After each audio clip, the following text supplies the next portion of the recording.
So in that case, I know we have a few people online. Just put the little hand up at the end of the presentation if you have questions. We're just going to let this flow through and we'll take questions at the end. So over to you, Baz. Kia ora, everyone. This is about a plan of work in terms of plans, strategies, policies, bylaws, frameworks and action plans and things like that. So it's not an LTP meeting, it's not about projects and programs. This is all about plans, policies and strategies that we think we need to do for the next 2 to 3 years. So what we want to talk to you about is a program of work that's about 2 to 3 years worth of work. So today what we want to do is talk you through that. That's the workshop or the briefing today. And then obviously what we want to do is send it to Council for adoption. It is a live program of work though, of course, so you're able to amend it, but also in the fullness of time, things will change, new things will come through that will require work, and as a consequence, we do see us making changes to it over time. So in terms of what we're going to cover off very quickly, I'm not going to do a hell of a lot of talking, but we'll talk a little bit about the existing program, the challenges that we've got with the existing program of work. There's some key challenges that we're trying to resolve.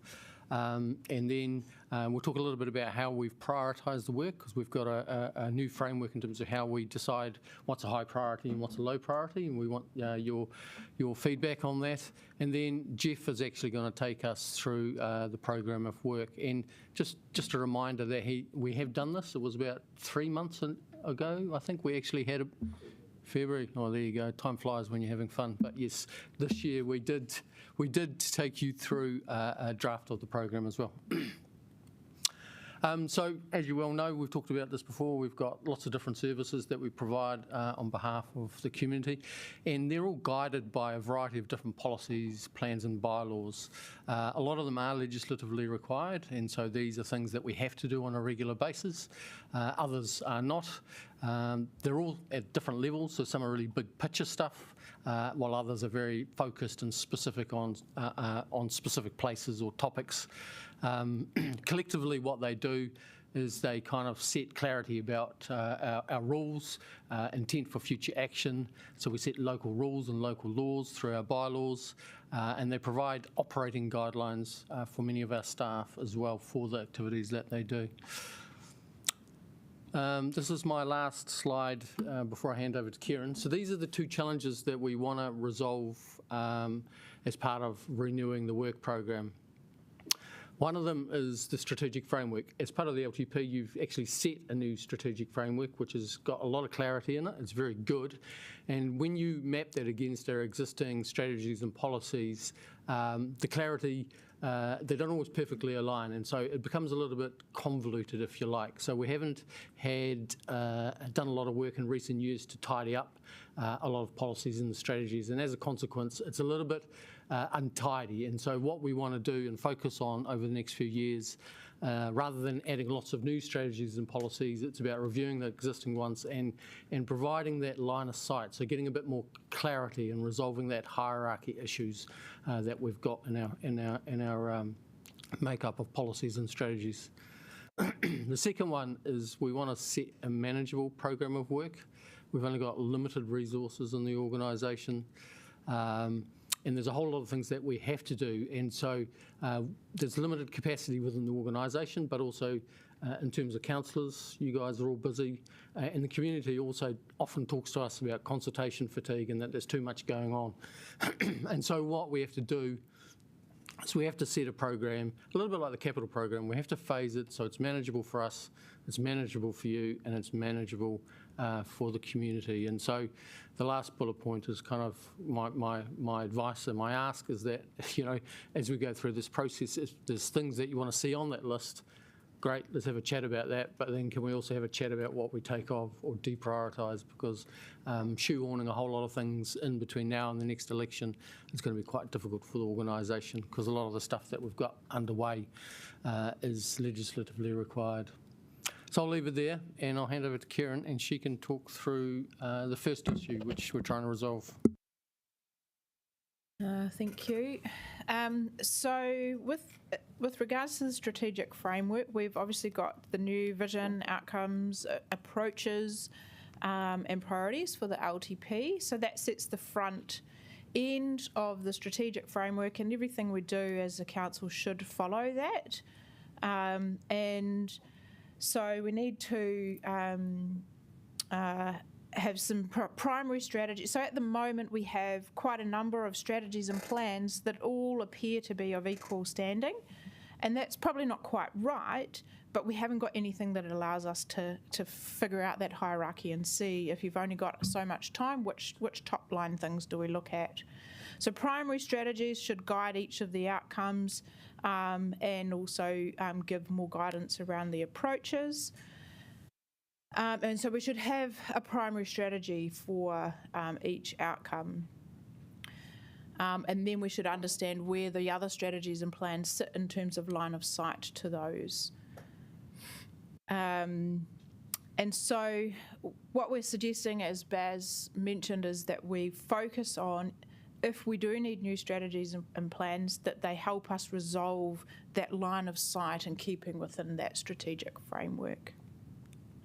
So here's the kind of theoretical diagram that moves us through from the vision to the community outcomes to the primary strategies, and then the supporting strategies and plans and documents.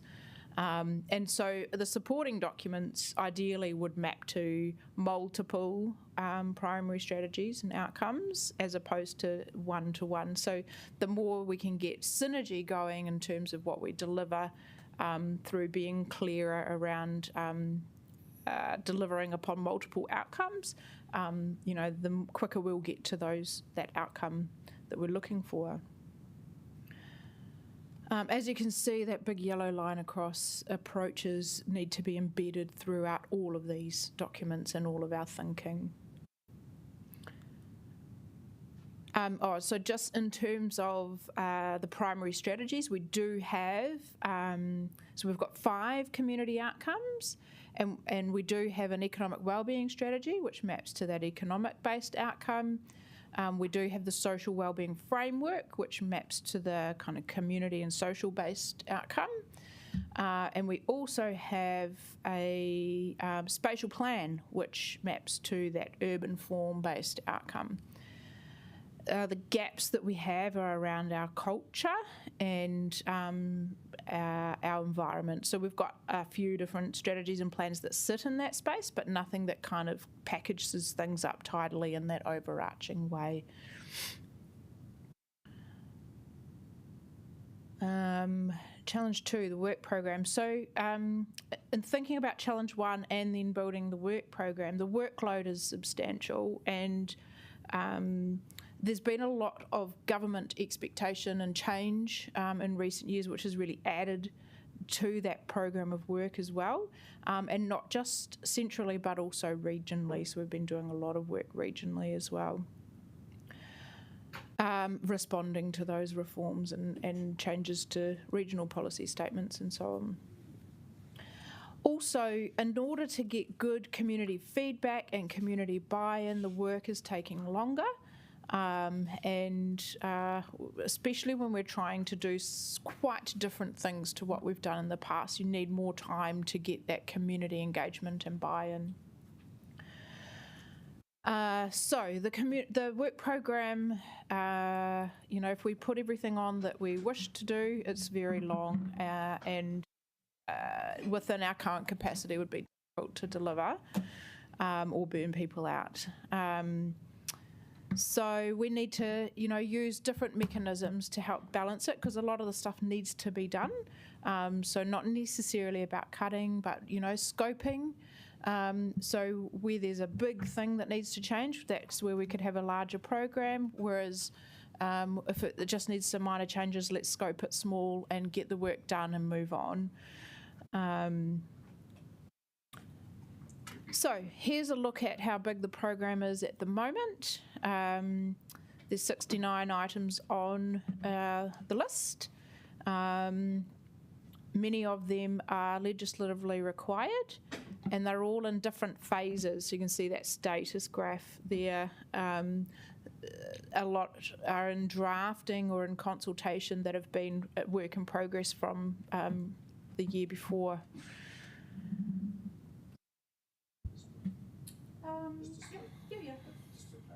things. I mean, I'm not quite sure now I understand quite what a program is. If there's, you're saying 69 across the entirety of council? Strategy, policies and plans. So the work program of strategies, policies and plans type activities. And they're not all strategies, policies and plans. There might be a significant strategic review or a report back that the council has asked us for. And Jeff will take us through that in a minute. Okay, right, gotcha. Yeah. But what we have done is tried to create a way of prioritising things so that we can get a sense of the strategic contribution and the level of urgency or importance to help work out the phasing of things, when things should be done in terms of, if it's urgent and important, should we be doing it in the first year versus the third year of the program and so on. Legislatively required obviously come to the top because we haven't got a choice in those ones. So I'll pass over to Jeff now to work you through the program.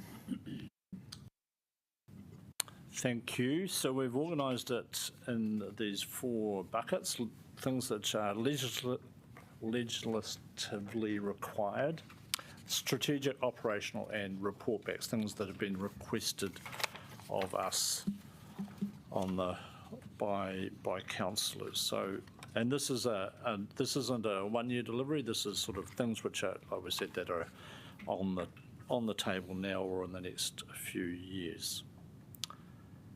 Legislatively,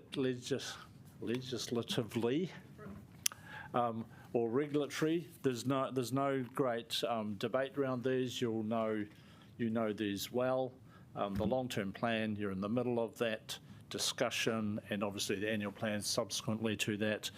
The revenue and finance policy, and we're wrapping up a few report backs that have been asked of us into that process, into the revenue and finance policy. So you've asked us for a few report backs there on different rating mechanisms for different parts of the city. So that's been wrapped up into that process. The financial strategy, infrastructure strategy, which Kieran is reporting on very soon. And obviously we have to we legally have to deliver an annual report, and we are also in the middle of the district plan review. So that is due back. We're meant to report back to you in the first half of next year around that. So those processes are in place, and we have to do those. So that's quite, everybody understands those ones. A few regulatory things on the horizon, revolving around our bylaws and different policies which are regulatory required for review. Alcohol fees bylaw is due for review.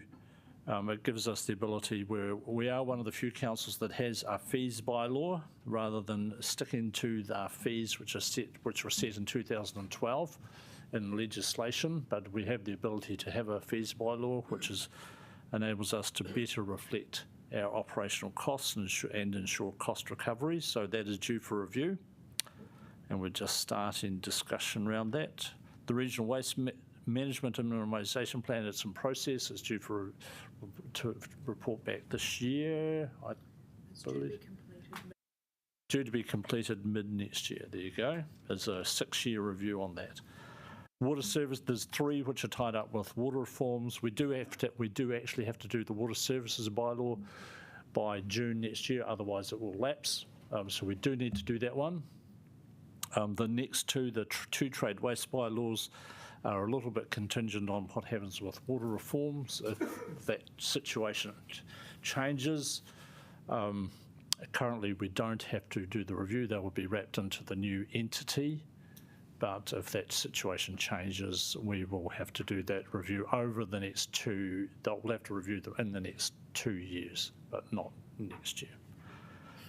Public places bylaw, that's already in place. We'll be reporting back on that in the next couple of months.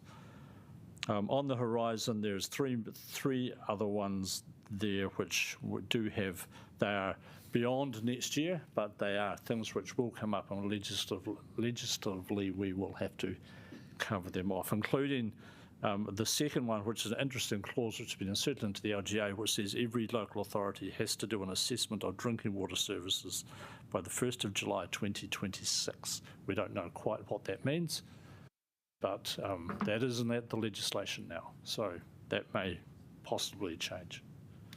So they're on the horizon, those bottom four. Strategically, now I probably will ask Karen to talk to some of these.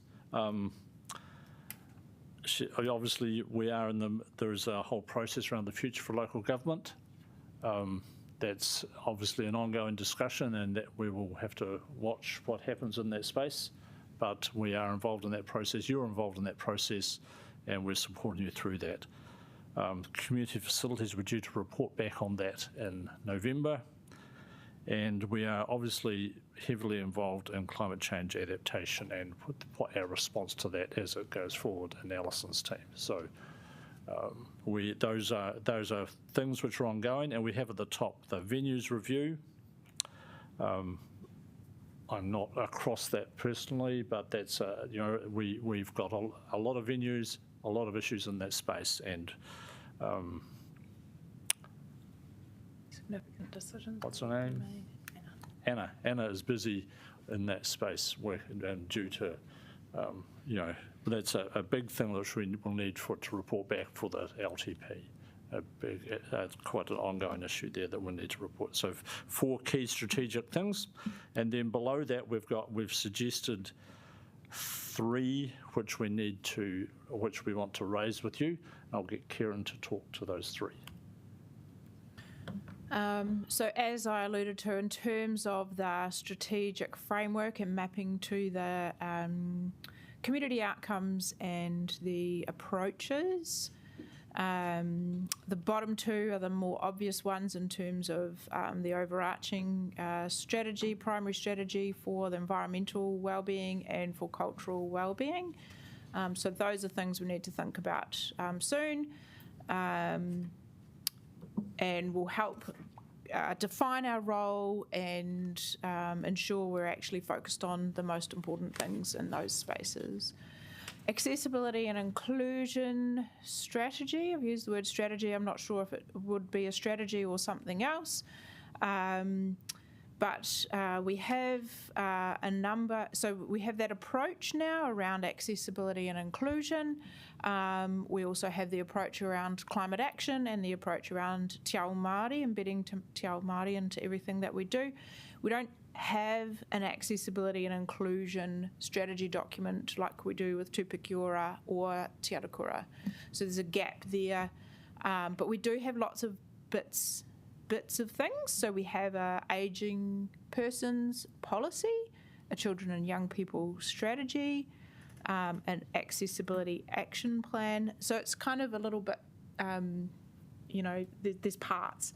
So the idea is that we might be able to have a single document that captures everything you need to know about accessibility and inclusion and how we'll embed that into everything that we do across the council.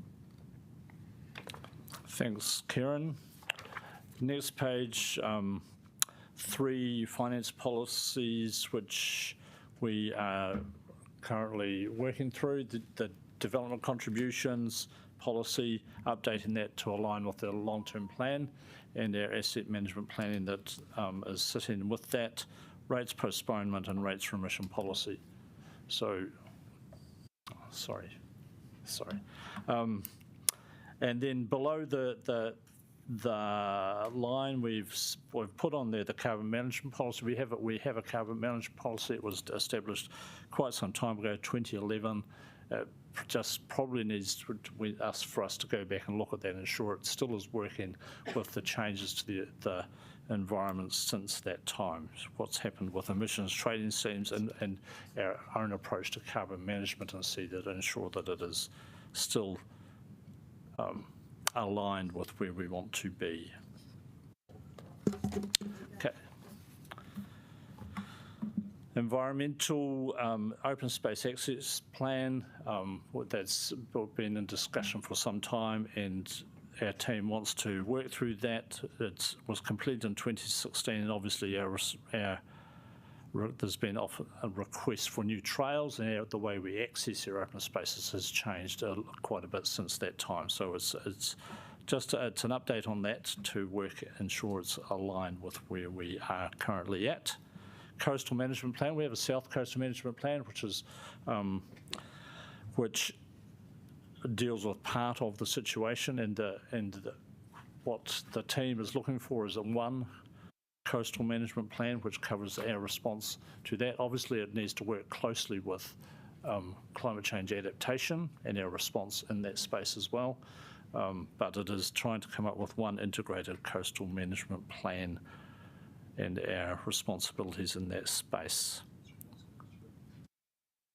Just a small question about that one is that given our limitations of our boundary, so to speak, and where Greater Wellington's responsibilities start, do we do something like that with Greater Wellington, or do we do that, sort of on our own bat? We would obviously have to work closely with Greater Wellington, but an important part of that discussion. Yep.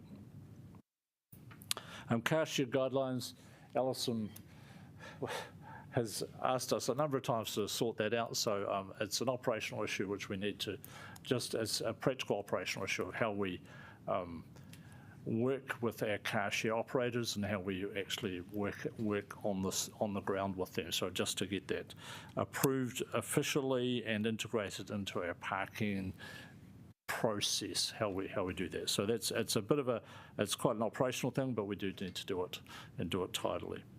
Below the line, and natural capital and biodiversity, there's a lot of change in the biodiversity space. A lot of change coming through from central government. We do need to update it, but we want to deal with the overall environmental, bigger, higher strategic view first before we dive down into the sort of the actions that might sit below that. So the first action we've recommended is we do the overarching environmental piece and then pick up these pieces below it once we've agreed the overall strategy. Okay, cultural and economic. Tupikiora raises a couple of things with us. A bilingual language policy. Manda is here. We're working with Mana Whenua around that more at a regional level. I think that's our current agreed approach with that. So we're just working with them around that, and the second one down below that is just going back and refreshing and looking at Mapihi Māoria, their naming policy. I've got that all wrong, but we did that, I think, relatively recently, but we want to go back and ensure there's some key actions from our Mana Whenua partners that we want to have a look at and make sure we are aligned there with our partners. So there are two key things from Tupikiora. So those there. Some quite operational ones in there around public art and art collections following Aohotini. We approved Aohotini. There's some actual just nuts and bolts things which we do on the ground with the arts team around their arts collection and our public art that we want to make sure is aligned with our overall direction. Bid policy, we've done some reviews on that, external reviews on that, and we want to, and there's been some legal change. The Incorporated Societies Act has changed. We need to just make sure we're aligned. There's some issues around audits that we need to check off. So it's been some time, it was originally established 2012. We want to make sure it's lined up with our strategic intent as well. So we'll go back and have a look at that. City logistics is an interesting debate, and that is how we service our retailers and the business who operate in the city. So we're making wide changes to our how we manage our public space. We just need to understand how. how our changes are working with our servicing our businesses and retailers in the city. Can I just ask a question on how we're going on all of this? It seems to me that we've got a massive, huge wish list of things that we want to do. Now, all these are going to take up council officers' resources for them to do. So, what, apart from the mandatory things that we need to do that the government dictates that we need to do, how many of all these other things are optional? So it's possibly something that we can discuss when we get to the end. So a lot of the stuff is either legislatively driven. A whole bucket of work that you see reflected here is actually requests from councillors, or they've made committee resolutions asking for work to be done. And when people or when committee signs off on a policy or a strategy, they often sign on an action plan that also has further work that you see reflected in here. But absolutely, some of this is got some level of discretion behind it, and that's why we're saying. This is something that we do over a longer period of time. So some of this work is necessary for the business. So there's a whole bunch of people that provide services on behalf of council to the community, and if the policy or the guidelines are old and no longer lined up with legislation, or even lined up with their own strategies and direction, then it can be. Can't be as efficient potentially as it could be. So quite often there's a bit of work in here also that supports our own business units to operate more efficiently. But perhaps we can come back to what is required and what's optional at the end of the presentation. Thank you. Yep. Yes, this is not a one-year program. This is a thing looking forward, and some of these are about making the ship go faster, and rather than if we push things off, often they're operational things which the business units will come to us and say, actually, we need this because actually this is a real issue that we're dealing with right now. So we need to try and resolve it. So below the line. So on the horizon, these are things which we would put on the plan, but they're not. These are the ones below the line on here. The things which you say, look, these are issues, but we're not working on them directly at the moment. So international relations strategy, yes, we know the current strategy is dated. It's a nice to do, but we need to get through some of the other things first.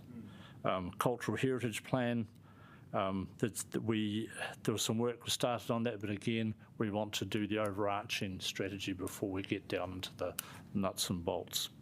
And we have an old dated events policy. It was written by Derek Fry and David Scotland after the Rugby World Cup, and whenever that was, when it was here, 2011. It doesn't, probably if you read it now, you go, well, that doesn't even fit with where we are as a city. So we could either scrap it altogether, but we need to make that decision.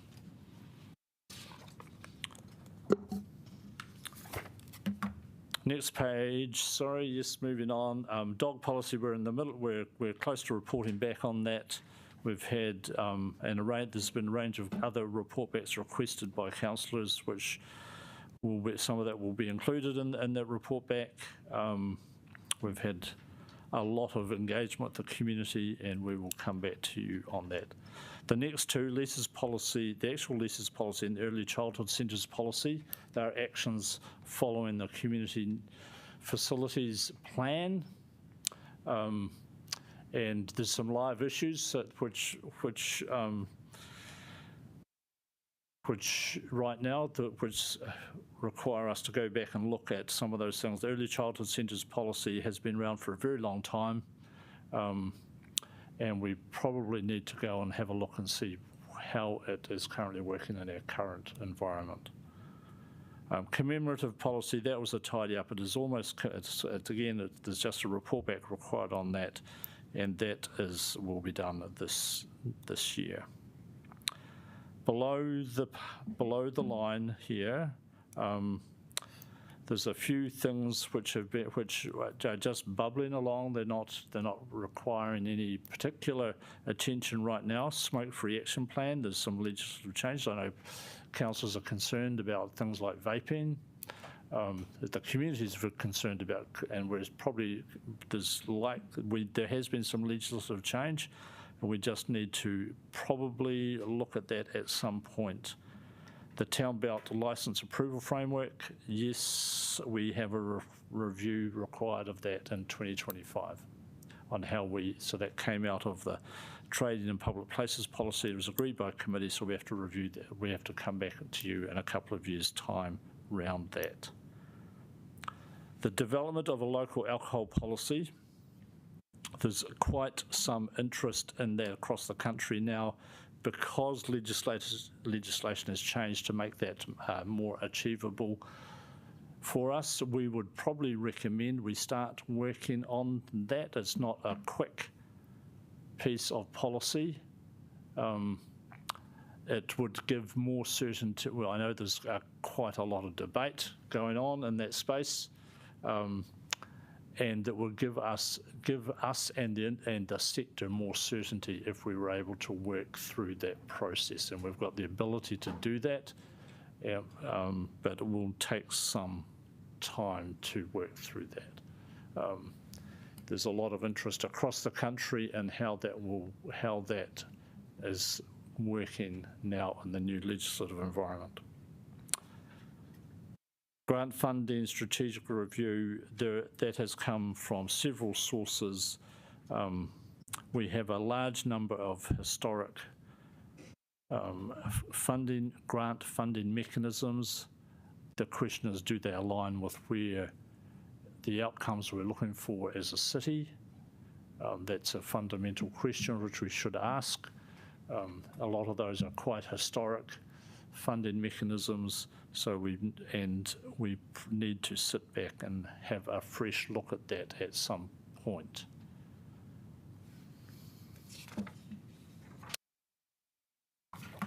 Urban Form, you are regularly updated on the Housing Action Plan. There's a workshop this week, and there's a report back in November. That is an ongoing stream of work. Half-cost paths policy, which is, we've been instructed to address this issue. It doesn't work for the business. It's difficult to explain to the community, and we need to address it. It's been around since the 1930s or 40s, and it is a problem. The situation has changed, and it doesn't work, so we need to address that. Jeff, just for those that don't know what half-cost paths actually are, can you in a real thumbnail sketch just explain what we're talking about? If you look up on the side of the hill and you'll see those little white fences that run up to houses which are set back a distance from the road. If there is more than 2 houses up those access pathways, we agreed to pay half the maintenance costs of those paths. In the town clerk in the 1930s or 40s, whenever it was, established this rule that we would pay half the cost of maintaining those paths. Now, that was fine. The environment was quite different than whenever that was established. Now we have trees and slips and all sorts of things, and housing's changed. Often there are management issues with those paths, and we need to, whenever there is an issue, we need to go and negotiate with all those landowners up that pathway to try and negotiate funding to upgrade the pathways, which obviously becomes an issue. So it's a difficult issue for our staff to manage. It's difficult for the residents, and the environment has changed a lot since the 1930s when it was established, so we need to fix it. Does that include private roads and private byways, or whatever you call them? No, or just paths. Yeah. Although that's where there's lots of legal clarity needs to be provided around those issues. and we in an environment where we've now just had a couple of 18 months of quite a few slips, those legal boundaries become quite blurred. So we need to fix it. So would that include things like, I know in Wadestown... Oh, my apologies, Ray. We have a bit of a speaking list. Yeah. What I might do is just hold questions to the end. Cool. And do you? Yep. I think if we could get through to the end of this, we have quite a list. Encroachments, and we're just about. We are actually. There you go. There's a range of report backs which you've asked of us. We love these a lot. We're here to add value. But quite often, so we've got a range of report backs you've requested of us: homelessness, all sorts of things, greywater reuse, significant SNAs, advocating to government on a range of issues. So everything through to affordable sports field reviews. There you go. That just goes on our list. Thank you. Rob, do you want to cover this slide? Sorry, yeah, today's just about briefing and questions, and we'll take the program to the 25th of October, so we'll leave it there. Cool. Yeah. Thank you. So just for clarification, we're reviewing this work program. If any councillors would like to make any amendments, they can come to me and Michael by the end of the week, so that we can get all that feedback to the strategic team. Would be really useful. I'll outline that in an email. I suppose. So I know all of these this work program is a result of them being requested and things that have already been signed off. So what impact does the LTP and the change of government have on it, just for a newbie? Or does it still continue as, if you could explain that, that would be great. And then I'll go to the speaking list. Yeah, so I think change of government would have more of an impact in terms of the LTP process itself. So a lot of the work that you've seen over the last 40 minutes or so, it's all policy, strategy and plans, and it kind of sits separately from the LTP. Some of it is, of course, processes that feed into the LTP, but the decision-making is through the LTP process proper. I don't think there's any policy or strategy in there that would be affected, just the water ones. So is it? Yep. So just the water ones that were mentioned in the environment section. Yep. Fabulous. Thank you. Rebecca. Thanks, Tim, for all the work, and it's good to have that process outlined, Tori. But I guess just to give the feedback today, I don't think it is going to fly to have accessibility lumped in. Generally, disabled people will be expecting a separate work stream that particularly caters to their needs and rights. And to be honest, even the suggestion that we work that way is something that I think could cause a bit of harm. Thank you. Thank you. Iona. Thanks, team, for all your work. It all sounds good. I've got heaps of questions, so can I just ask 3 and then maybe I can send some by email? No, go ahead. It's like a bit more chill here today. Okay. So you go for your life. Thanks, Tori. As you know, we used to have these forward programs come to committee every month. How often will we be able to change them? Now, I'm not suggesting chopping and changing, but, there has to be some ability to change. Yeah, so the way I kind of look at it, it is a live program. So one of the things that we want to do is we want to take it to you. We want you to adopt it. So that gives us some level of certainty as an organisation to be able to apply the resources to the projects in the right order, in the right way. And so we kind of need that level of certainty, but we accept the fact that things change over time and some new policies or new work will have to go on the program. And then others, as a consequence, I think will have to be slowed down or taken off the program of work. But our intent is that when there is a significant update to the program, we come back to committee to get that signed off. Okay, so there won't be a chance for committee to look at it, like, every 3 months or every 6 months, to just make sure it's kind of still meeting our needs? We're probably thinking around that 6 to 8 months period is probably about appropriate. I think not a lot will change in 3 to 4 months, but within 6 to 8 months you might see 1 or 2 changes. Okay. Iona, it's Stephen here. I was just going to add to what Baz was saying. Once the council adopts this work program, obviously it flows through to the relevant committee, and kind of makes up a lot of that, or predominantly actually the policy and strategy work that goes through the relevant committees. Okay. I would just like to support Rebecca's comments around accessibility and just ask, in terms of the rainbow community, I think Terry and I envisaged that it would be a separate piece of work. Can you just talk about your thinking there a little bit more? One of the challenges is often community groups don't identify with one specific inclusion or accessibility issue, and there's a lot of crossover actually as well. And the more that we have these individual strategies and plans around those different community groups, the more people will want them, and the harder it will get for us to manage them.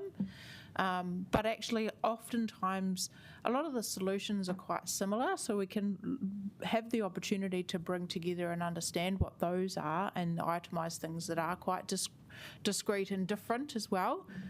So I imagine, but I haven't done a huge amount of work in it yet, Christchurch has started doing exactly this. So we can look to them to see how that's working and for some advice. But I imagine that we would sort of look at all of the different groups that we need to look at, work with them and build the right kind of product that works across all those different community groups. Okay, I'll talk to Terry about that, just think about it. And I guess that leads just to my third question for now. Look, I get the point around having these high-level frameworks around cultural wellbeing and environmental wellbeing, but I guess my question would be, does that run the risk of creating such enormous strategies that they're unmanageable and don't achieve as much as they might if they were broken down a bit? One of the issues that we have is that we create a strategy for every issue. And so we're starting to lose our clarity of what our role is as a council. And so the most important thing about having these overarching strategies is getting clarity on where we want to go and what our role is going to be in those spaces so that we can build the right plans within the different activities within those outcome areas. Okay, I'll go back on the list. Thanks very much. Cool, thanks, Iona. Ray, did you want to ask your question from before? I've got so many questions on here. I think it's probably better if I put them in a list in writing. Otherwise, we'll be here till tomorrow. Cool, thanks, Ray. Terry. Thank you. I was just wondering if we could get, when you talk about the rankings and the priorities, if we could get a breakdown of what ranking is assigned to which policy or framework, just so we can understand. I mean, some are very clearly legislatively required, but just in terms of what officers have determined a low priority. And then I was also wondering, as it says on the last slide, if you want to add something, you have to remove something. But if we are able to get the costs associated with a particular piece of work, or maybe the status of that work, like if it's a strategy document and likely to take a significant consultation period versus something that's just a notice, so we can understand if we're putting an amendment, what the implications might be, if we have that information. We do have I'm sure we have a scale, a size scale, which would be more, which is I think answers your question. And yes, we can update it so we've got the ranking clear for you. I think we've got a spreadsheet. Yeah, we can do both when we bring it back to council on the 25th, so we can put the scale in terms of the scope of the work and then also what relative ranking we've assigned it. But the ranking is based on the priorities that council has already adopted as per LTP, so it's sort of, how much it contributes towards those, yeah. Yeah, cool. And sorry, just last question. Wondering if some of the plans that are going to be regionally led, if there's the ability to combine that as like kind of a helicopter, so if that's led outside of our organisation and if there's opportunities there to just feed into a regional process or stick to the skeleton of PCC and HUT-CC and other things like that, or when you say regionally led, is it through the Yeah, so committee or? So there's a lot of work that is being regionally led. It's mostly in Sean's area in terms of urban development, transport and growth. And so we are part of that. There's also work in the environment space as well as waste space, but we're part of that. We don't always lead the work, but it does take up resources from the organisation to participate in it. And I think that's what's kind of key to it, is that it actually it draws on the resources of the organisation. So that means that there's less available for the other work. Yeah. So, Terry, I have to go to a media interview. Can you take over chairing? Thank you.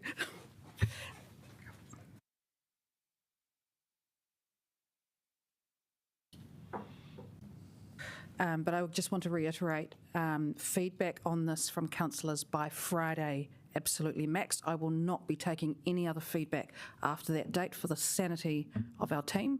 They've got to get it finalised before we sign it off next week. So Friday is the drop dead date. Bernardine. Kia ora whanau.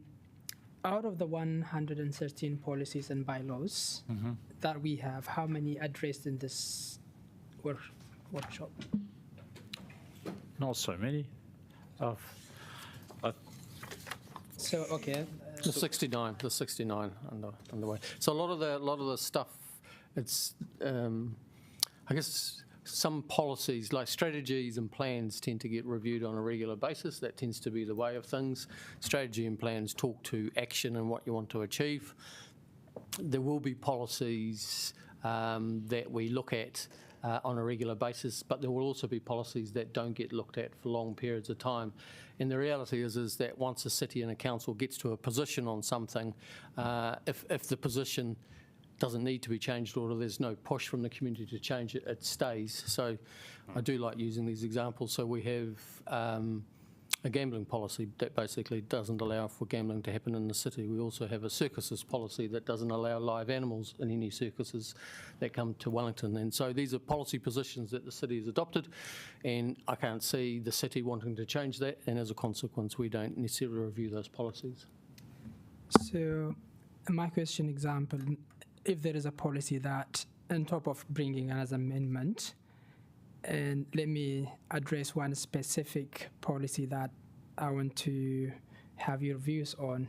Example, currently, if you see in the church, you can have a bell and, you know, that people can hear it, but you cannot have in the mosque, the azan cannot be heard in the areas. So is that a council policy? If it's so, how do you bring those kind of policies to be changed?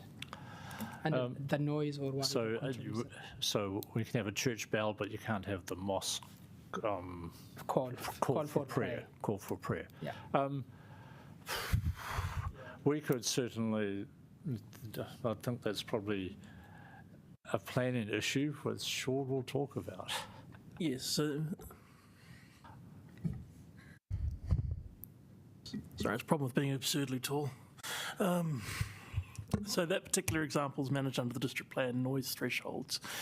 There is a technical planning reason for it. What we'll do is we'll take that piece offline.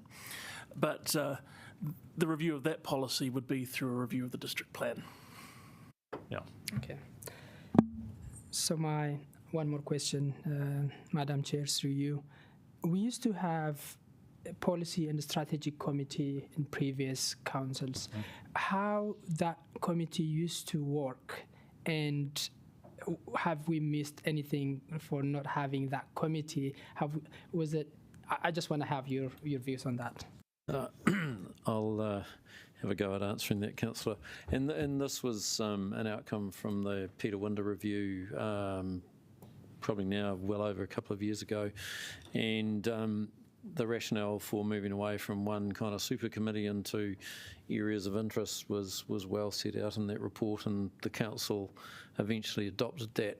In terms of looking at the overall strategy and policy framework and work program, that sits with the council, so that there is a overview of all of the work as opposed to, you know, particular committees focusing on their particular areas of work. But whether, to answer your question, do we think we've lost anything from it?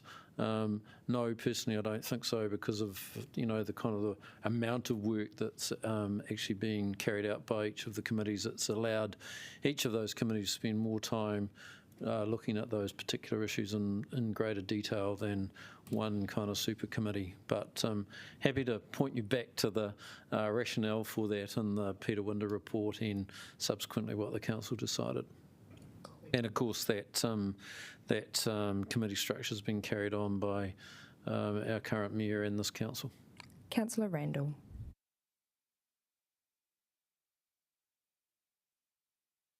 Sorry. Yes, thank you. So the mayor's outlined that we have to have feedback by Friday. So first of all, can I ask when the copy of these slides are going to be distributed? Tony, I think, Stephen here, I think immediately after this workshop. Okay, well, that's good, thank you. And apologies, I missed the beginning of the meeting. So there's one question which I wanted to ask about a policy you might have already covered, but I haven't seen what that is. Is the cemetery policies in the review and the list of the program?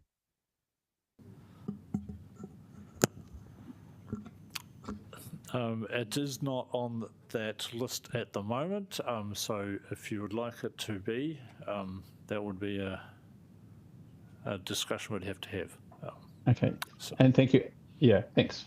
And lastly, in terms, I was just following up on Councillor O'Neill's commentary around also getting some feedback around the priorities and I guess identifying those policy reviews that are mandatory for some reason versus those that are more discretionary.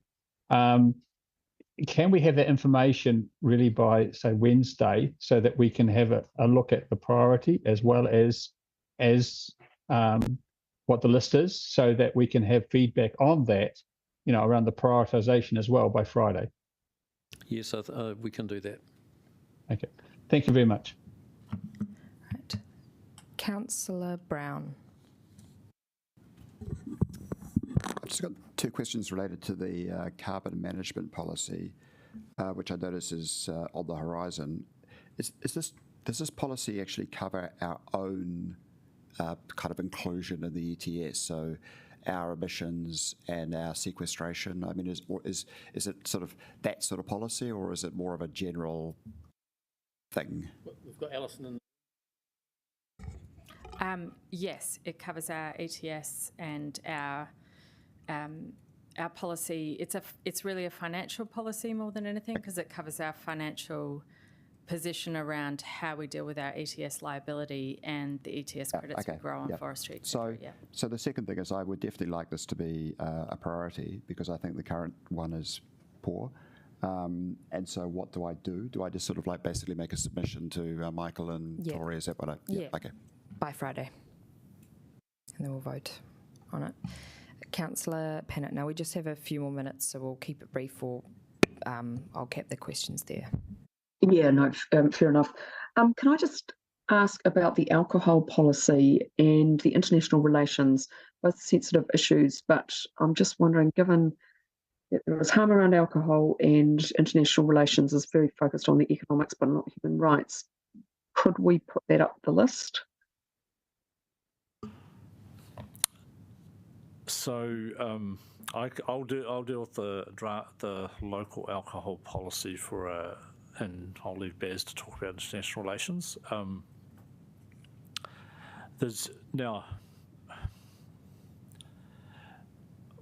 I think the one thing which the list doesn't accurately show is, obviously there's a lot of, there's quite a time frame with some of those policies. So yes, I've got one of my people doing a little bit of background work around what the current environment around the draft local alcohol policy, but that will take some time to work through. So while I've got it on the horizon, like, I don't see it as something which we are going to be coming to committee in the next 12 months necessarily on that. But we will certainly be doing some work around that to see how it works, because the part of the issue is exactly as you've described, is understanding harm and what it looks like within the city, and what our levers are around that. So I think we will do some background work around that so that we're well able to give you good advice. So that's probably where I see it sitting at the moment. International relations. Yeah, so in terms of international relations, we have made a start on that. I guess it's one of those bits of work. I think what's important to understand is that when we have a policy advisor or a strategy advisor that works in this space, they tend to carry 3 or 4 projects on at the same time, and I think this is a smaller project, and what has tended to happen as legislatively required work comes to the fore, that's where the resources go. And so while we've made it a start on this particular piece of work, because it's not legislatively required, it tends to not get driven to the front. So we have made a start, but it's still a bit of work to go before it can be finalised. Righto, we are smack bang on 2 p.m. Can I just ask for Councillor Chung and others, who should we direct questions to? So yes, direct them back to either us three, it'll be fine. And if you've got ideas in terms of amendments, you need to obviously send those to Tori, the Mayor, and Michael to get those on the table. But if you can copy us in, that would be greatly appreciated, so we know what's potentially going to be amended down the line. Cool, awesome. Are there any other final notes? No, I think that's it. It's clear in terms of what the next steps are. So thanks for your time.